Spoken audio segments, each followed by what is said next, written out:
You are listening to the New Book of Daniel podcast. On today's show, the Washington Post op-ed suggesting changes in our primary systems has stirred up some muck. We'll find out why. Mike Bloomberg is pulling a George Soros technique, paying lawyers to work in Attorney General offices. We'll look at which states he's doing that in. Bernie Sanders has called the Israeli government racist, and nobody's reporting on it. And of course, American journalism is dying. Some are saying it needs to be revived with public funds. We'll talk about that and much more on this episode of the New Book of Daniel podcast.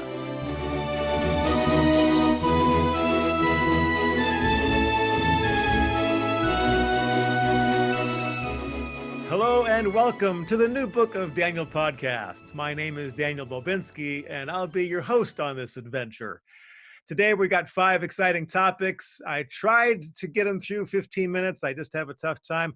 We take about a half an hour, talk through 5 different topics in the news, give you my spin on it, and invite you to make comments down below if you wish to do that. Or you can always contact me. Follow me on @NewBookOfDaniel on Twitter, or you can email me at newbookofdaniel@outlook.com with any comments you have or anything you'd like me to talk about on the show. As I said up front, we're going to talk about this Washington Post op-ed piece. And I'm referencing, by the way, this through the Breitbart comment on it. And all 5 of what I talk about on the show, I will always put these links in the show notes. So if you want to find out more about what I'm talking about, just look down below in the show notes. And by the way, if you've not been down to the bottom looking at the show notes, every time I change topics, I provide a link down there too. So if you hear something right up front that I'm talking about, you don't have to wait and see where I'm talking about it. You can just scroll down, click on that, and that'll take you over to right where I'm talking about that particular topic. So I always do that for you each show. No extra charge for that. But our first topic today is this Washington Post op-ed to give elites a bigger say in choosing our president. Imagine that.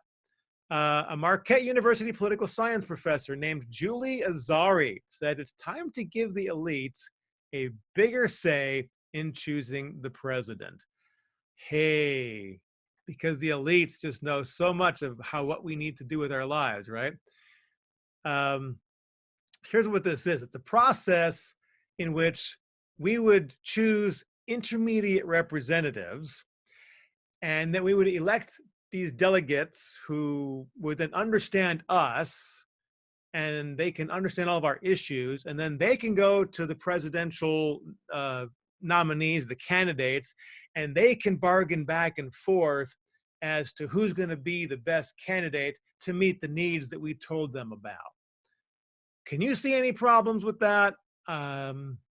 I mean, like, anybody's going to have a political opinion to be a delegate to go, listen, it's just not going to work. It's just, you're asking for more corruption, just another layer of corruption. I like this. After a perfunctory voting process, elites would be able to choose a nominee based on information about what the voters want. Well, wouldn't the voters be able to do that? Hello? Interestingly enough, that this, as an op-ed put in the Washington Post, which is owned by Jeff Bezos, and once he took over, and of course, he's a big friend of Donald Trump, they changed their slogan to say, "Democracy dies in darkness," as if the Washington Post was some sort of beacon and light. We need to watch out for the darkness, and yet here we have a Washington Post advocating even more darkness for you and me, the voters. I think that we're looking at having a brokered convention for the Democrats. I don't think they wanted Bernie Sanders to be the nominee. I think that was the catalyst for this piece, this op-ed piece. They even reference the 2016 fiasco with Hillary Clinton pulling shenanigans behind the scenes when Bernie was clearly getting more attention than her. And yes, there is some flawed process with that, because you shouldn't be pulling shenanigans. You'd let the voters tell you what they want. Let the process happen. But they don't want Bernie Sanders. Right now, they're predicted Bernie's going to have 41% of the vote. Bloomberg, they're predicting 18, Biden 18, Mayor Pete 10, Elizabeth Warren 8, Klobuchar 4. I personally think that they're going to keep all these candidates in the race until the convention so that nobody comes into the convention with a majority. So they can have a brokered convention, and then the elite can choose who's going to be the nominee.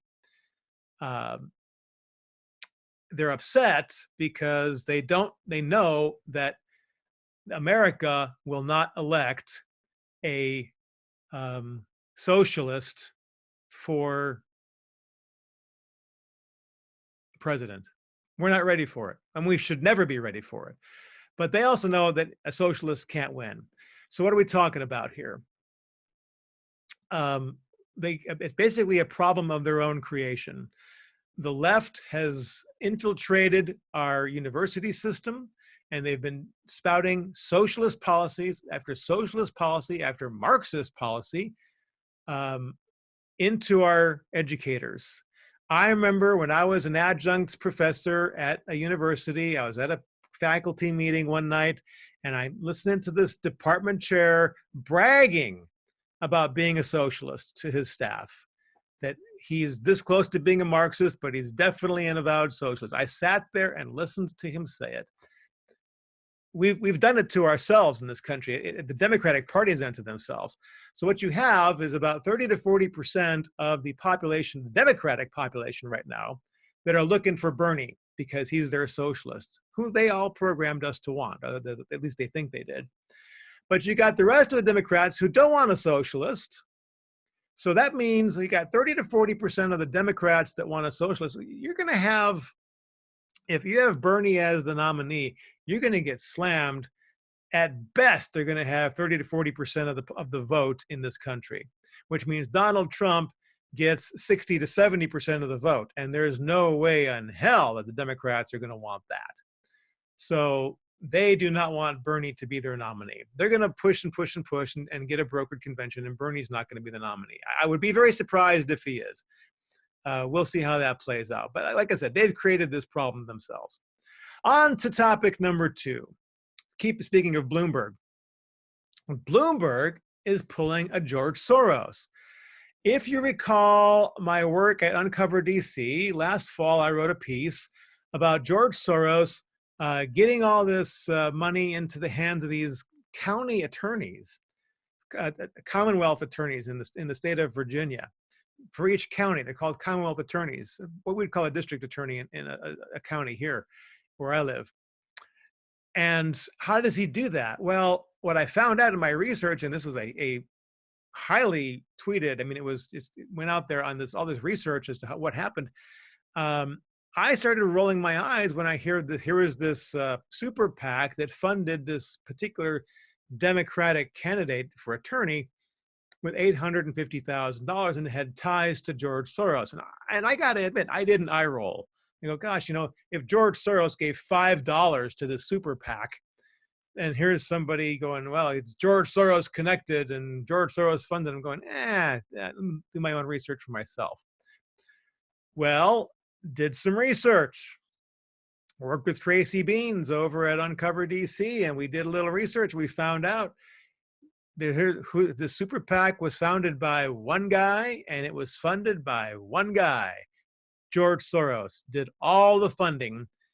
And it's kind of weird how it's a little shell game. Here, George Soros dumps $2 million into this super PAC, and then this super PAC funds all of these Democratic attorneys.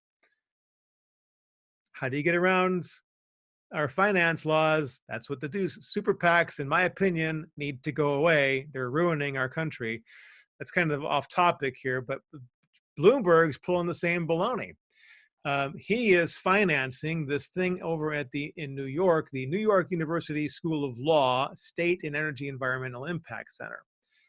As you know, Mr. Bloomberg thinks he knows better than everybody else about how they should live their lives. You should not be able to buy a 16-ounce soda because there's too much sugar. So therefore, it should be against the law. Obviously, that was thrown out because it's totally illegal. But this is just one example of Bloomberg's, you want fascism? There is your fascist, Mr. Bloomberg. Anyways, he is funding this Energy and Environmental Impact Center at the New York University School of Law. And what they're doing is they're hiring these mid-career lawyers who are they've been in law for a while, they've been in their field for a while, and they're looking for something a little bit different, and they're educating them in environmental stuff, and then they send them out to work in attorney general offices in the states to help get environmental laws passed. They're paying for all these lawyers to go work for these states to get environmental laws passed or enforced and do lobbying and all those kind of things. Some of these attorney general, and by the way, all of these attorney generals that Bloomberg's sending these people to are all Democrats. They're all Democratic AGs in these various states. I'll tell you the states. It's outside of Washington, D.C. It's Washington, D.C., Delaware, Connecticut, Illinois, Massachusetts, Maryland, Minnesota, New Mexico, New York, and Oregon.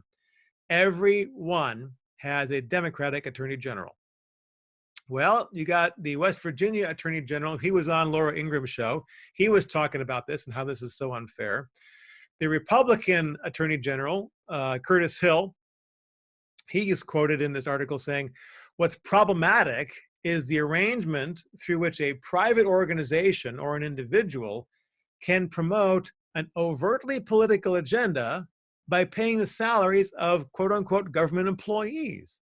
Because these guys come in to work in the attorney general offices, so they're technically hired on to work there, and they report to the attorney general, but they also report to Bloomberg. That is patently unfair, and basically Bloomberg has realized I can't win at the ballot box, right? He can't win there. He gets overturned, and so he's trying to win, putting his special interest lawyers in place for this highly, I'll call it, radical agenda, because the nation doesn't want it. These states don't want it. Bloomberg wants it, and he's going to buy his way into it. All right, number 3, Bernie Sanders. I came across this on my Twitter feed. Bernie Sanders called the Israeli government racists. I watched this and I was shocked, and I provide a link to this video so you can see it. But I'll quote you, Bernie Sanders. He says, to be for the Israeli people and to be for peace in the Middle East does not mean that we have to support right-wing racist governments that currently exist in Israel. What's sad is the whole crowd there in Nevada just started applauding like crazy. It's like, you guys really believe that? What's even weird is I went to go look this up on news sources. Nobody carried this. Nobody mentioned this. CNN didn't mention it. ABC, NBC, Fox News didn't mention it. Nobody mentioned it. Part of the reason is because in that same paragraph that he was talking, Bernie says, for years we've loved, and I'm quoting Bernie now, for years we have loved Saudi Arabia, our wonderful ally. The only problem is the people who run that country are murderous thugs. Well, here's a couple problems. First of all, Bernie's right. Second of all, those murderous thugs fund Fox. They own part of Fox. They own part of CNN. They own part of our media. They're, thanks to Richard Nixon propping up the dollar and taking us off the gold standard and using petrodollars. So that keeps the value in our dollar, our fiat currency. We've got all this money going to Saudi Arabia and all these oil-rich Middle Eastern countries, guaranteeing to buy, only accept dollars to sell their oil.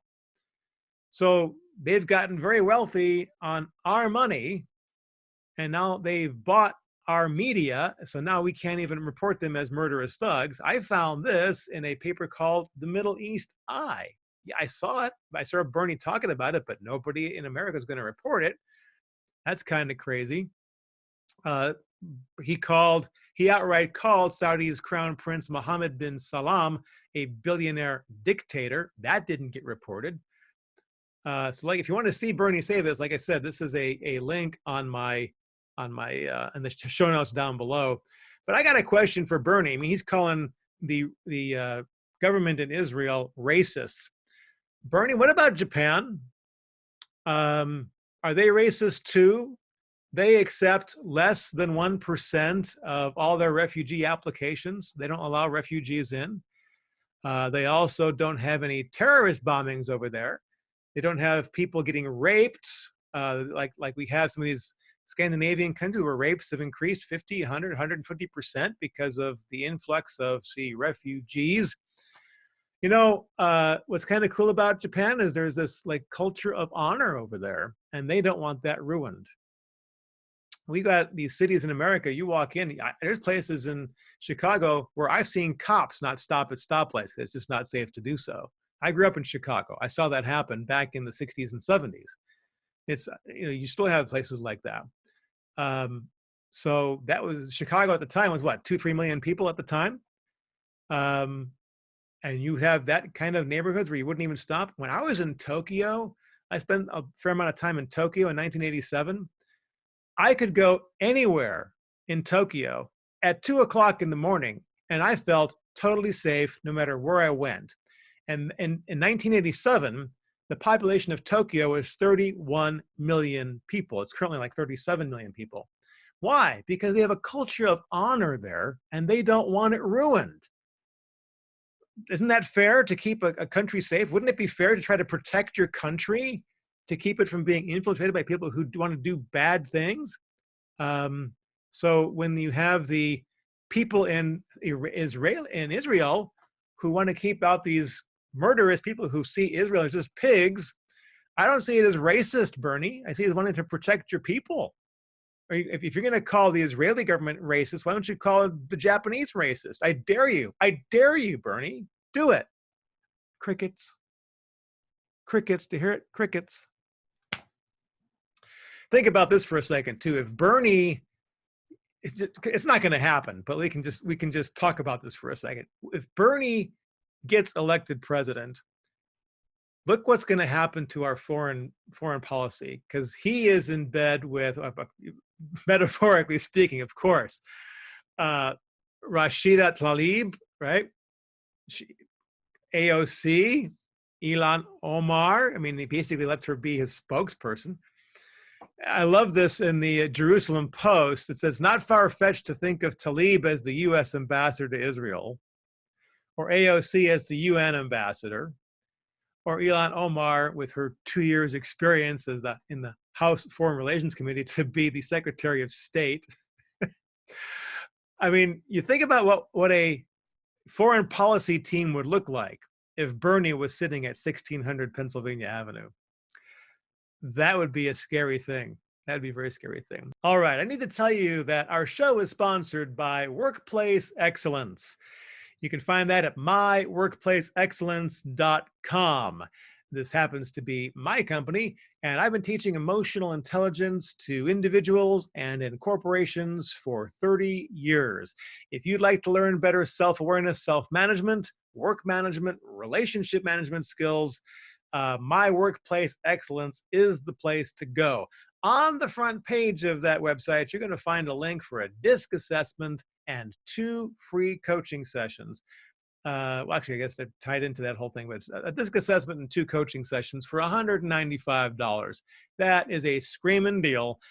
You'll understand yourself better for better self-management, work management, relationship management, and that's the place to go for that. If you don't want to spend that kind of money, but you still would like to support the podcast, we did just start a Patreon account. So if you look down in the show notes, there will be a link to take you to our Patreon account, where they'll just take a few dollars a month, and that'd be an awesome donation to help support what we're doing here. If we get enough of those up, we can help support me to do this every day instead of just twice a week, which is what I'm doing now. So thanks. Those are our sponsors, and let's get back into the news with this one from The Guardian newspaper by Mr. Victor Picard. Oh my gosh, number 4 here. American journalism is dying. Its survival requires public funds. Gulp. Yes, did you just hear that? Public funds to keep the newspaper, American journalism afloat. He says, the McClatchy's newspaper chain's recent filing for bankruptcy is one more data point showing that U.S. journalism is dying. You think? According to the U.S. Bureau of Labor Statistics, the newspaper industry has lost more than 50% of its employees since 2001. Downsizing increasingly leaves cities, towns, and rural communities without local news. It's a loss for democracy, he's warning. he talks about, he says, these, okay, I'll read this too. He says, the carnage has attracted opportunistic pathologies from hedge funds buying up distressed papers and selling them for parts to news outlets resorting to increasingly dubious forms of advertising and clickbait. A degraded product gives readers less and even less reason to support local news. You know what? Here's what's causing the death of the newspaper industry: lies and liberal spin. The people don't want it. You know, you got to realize that half the population in this country voted for Donald Trump because they don't like the liberal spin. And that means 50% of your readers are going to be not liberal spin people. And yet you want to put your paper out there just giving nothing but liberal spin. People aren't buying your paper anymore. Somebody asked me if I got the local paper. I said, no, I don't have a parakeet. Why would I, I don't need to use the paper to line the bottom of my cage, so why would I get a paper? And then, of course, someone thought I was serious and said, no, you shouldn't put newspaper under your birds. I was like, it missed the joke totally. But basically, it's like, there's nothing but lies and spin in the media, and we're tired of it. I'll continue reading what he says here. He says, meanwhile, little evidence suggests that any market-driven model can rescue newspapers or sustain the journalism that democracy requires. For many areas across the US, there's simply no commercial option. The market has failed us. To which I respond, dude, the market hasn't failed you. You have failed the market. We don't want your ideology. Stop pushing your ideology in the newspapers. Maybe we'll buy your papers again. There is a newspaper here in Idaho, and I'm going to name names. It's the Idaho Business Review. I live in Idaho. For 10 years, I wrote a weekly column in the Idaho Business Review. I had 4 different managing editors. They come and go over those 10 years. And the last managing editor to come on is, because she's still there, she's a socialist. I made it a point to have lunch with the managing editor of every person on that paper. And you know what? If you like that newspaper or you own that newspaper, this is what happened, all right? This is what's going on. I'm just giving you the skinny. This is what happened to your paper. That newspaper used to be 50 pages, 45 pages, 50 pages, 60 pages long. Now it's 20 pages, 16 pages. It's shrunk down to next to nothing. Why? Because of the managing editor.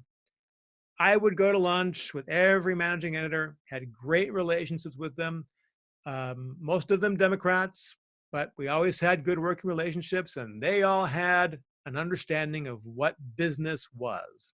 They understood business. In comes this gal who I had lunch with, and I have to tell you, I went home after that lunch and I felt dirty for 3 days. It was just like, ew, because she was just playing head games, and Americans are afraid of socialism. I'm thinking like, no, Americans aren't afraid of socialism. We know it's socialism. We just don't want socialism. We're not afraid of it. We just don't want it. And yet she brought in all of these columnists and stories with this strong leftist slant.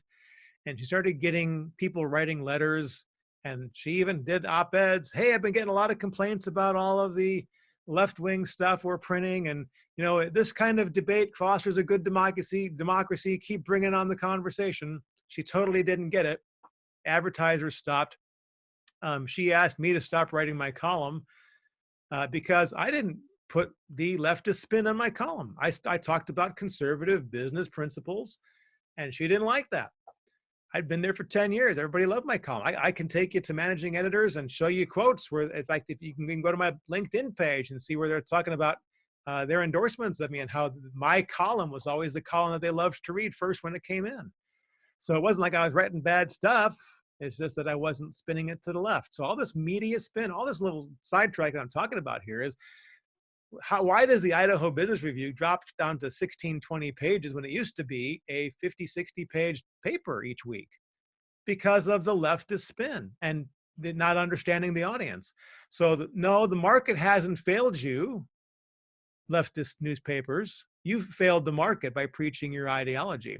You got to understand that if we put public funds into supporting this media out there, that means who's ever putting the public funds in is going to be like the marionette saying that you can print this or you can't print that. Let the market fix itself. The market will fix itself. If the paper dies, the paper dies. Someone else will say, hey, maybe if I start a paper over here, it'll do much better. You want to know what? That's happening here in Boise. We have the Idaho Statesman. They've been getting smaller and smaller and smaller. And I hear people all the time talking about the left-wing spin, all the left-wing spin. There's a competing paper, the Idaho Press. They're getting bigger and bigger and bigger. I can't tell you how much big. I've seen people move from writing from one paper to go to the other because they see it's being successful. Why? Because they're not pushing the spin. They're just reporting news like it used to be and letting us readers decide what's going on. How about that for a rant? I'm going to continue reading this guy's piece here. He says, all foundational democratic theories, including the First Amendment, assume a functional press. The Fourth Estate's current collapse is a profound social problem. Yeah, it's a social problem because you're trying to push an ideology. We desperately need a national conversation about what society should do about it. We already have a conversation. Stop giving us your ideology. The crisis is also an opportunity to reimagine what journalism could and should be. I've got an idea. Let's just report news. Then people will buy your paper. All right. I will read a couple of the comments, by the way, on this Guardian article. Some guy named Solenbaum wrote, would it be okay if taxes were used to subsidize Fox News? How about the New York Times? If not, why not? And who's going to determine if a media is suitable to receive tax subsidies? Maybe the Ministry of Truth? Jude USA said, total state-run media. What could possibly go wrong? And then Charlie B. Tall said, well, the old saying about who pays the piper calling the tune springs to mind. That's exactly right. Whoever pays the piper is going to call the tune. So yeah, sorry about that, but that is the way to get media back in. That's just stop selling your ideology, start reporting news and telling the truth. All right, last one up, a little more fun for the last item here on our list of 5. There's a men's only barber shop in Oklahoma, and they kicked some gal out of their store, and she made a big stink about it. This is going back, this is written in Breitbart. Catherine Rodriguez did the story a couple days ago. She writes, a men only barber shop is defending its decision to kick out an Oklahoma woman who claimed she was asked to leave the shop because she was a woman. Well, if it's a men's only barber shop, don't they have the right to ask you to leave? Because I can go down the mall, to the strip mall, and there's Curves. I don't know if they're even still in business, but there used to be a Curves down there. And if I went into Curves, I'm pretty sure they'd ask me to leave because it's only for girls, only for women.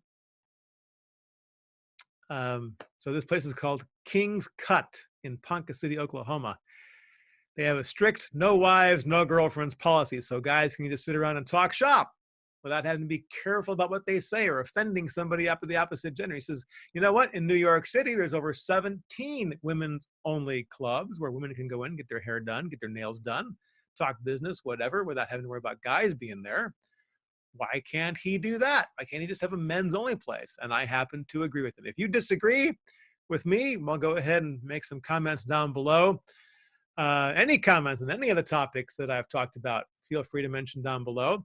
And while you're down there, make sure you click on that subscribe button. And then next to that, a little bell will appear. If you click on that bell, whenever I upload a new podcast, you will be notified. Because I know some of these podcasters, they put their shows out like clockwork, 7:30 in the morning, every Monday, Wednesday, Friday kind of thing. I'm running a couple of businesses here, and my days get really scattered, and I can't be super regular. I try to put these out on Tuesdays and Thursdays, but don't always succeed. It's never at the same time at this point. So if you want to find out when I upload new podcasts, hit that subscribe button, hit that bell button, and select all, and you'll get an email when I put up a new show. If you want to get in contact with me, you can do that at on Twitter at New Book of Daniel, just at New Book of Daniel. You want to send me an email? It's newbookofdaniel@outlook.com. You can find out my writings, my political thoughts, and what's happening in the world, issues of the day over at uncoverdc.com.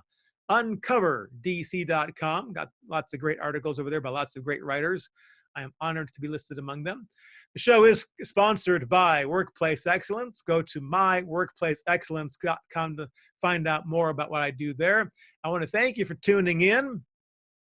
Be sure to tell your friends about us. And this has been the New Book of Daniel podcast. My name is Daniel Bobinski, and I will see you in the next show. Have a great day.